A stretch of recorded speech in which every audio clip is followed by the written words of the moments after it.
While the agreement between Iraq and Iran over the latter's nuclear program has rightly been hailed as the beginning of a new phase in international relations, its implications for Middle Eastern politics are truly momentous and hence of special interest of Pakistan. First up, after making up with China many years ago and shaking hands with Cuba recently, the US has allowed pragmatism to persuade it to embrace a country it had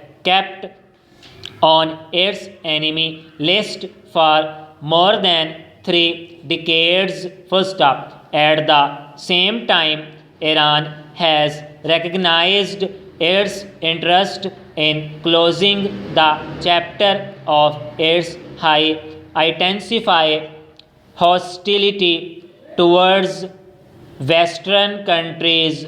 The US, in particular, Iran is apparently the principal beneficiary of the deal as it promises it the revival of its economy and an increase in its stature as a regional power. First up, however, much will depend upon the way the agreement is implemented. Apprehensions of a radical shift in the balance of power in the Middle East are perhaps the reason that the deal has attracted some adverse comments too. First up, the anxieties of critics,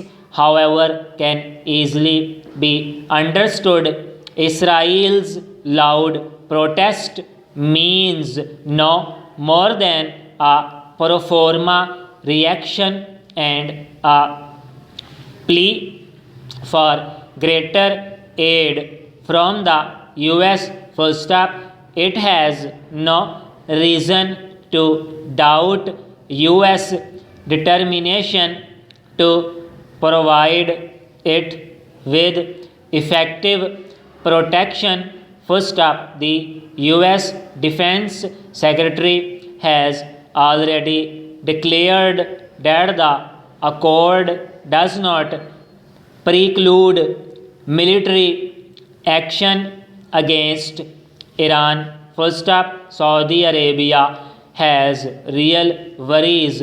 First up, the kingdom finds itself surrounded by pockets of Iranian influences in Iraq, Syria, and Yemen, to say nothing of Hezbollah's presence in Lebanon. First up, this is the end of King Faisal's dream of countering Nasrite Arab nationalism and the secular politics of the Ba'ath Party in the Syria-Iraq region with what was called Islamic nationalism, or what Robert Fisk has aptly described as Sunni dominance. First up, the only option